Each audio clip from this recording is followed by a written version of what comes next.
how about power analysis, Garth? I mean, any insights there? Yeah, so that kind of ties into the simulation framework and what we were talking about with, making projections for populations of animals using a non-symmetric look. We're sampling from distributions. So if we're comfortable with simulation and what it means, we're sampling, we're doing things like thousands and thousands of times. Now let's go back all the way back to the beginning with our designed experiment. We're designing an experiment. We have data from past experiments, so we know what type of errors we're going to see in different parts of the experiment. So if we design an experiment, we should be able to analyze it before we do it.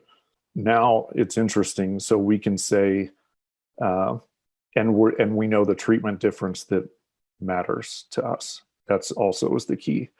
So instead of going to the back of our old textbook to coming up with how many blocks we need or how many experimental units we need, we can design that experiment in our software and run it 1,000,000 times, sampling from our past data and building in a range of different treatment differences to understand what's our expected power, how many blocks do we need in order to prove what we're setting out to do.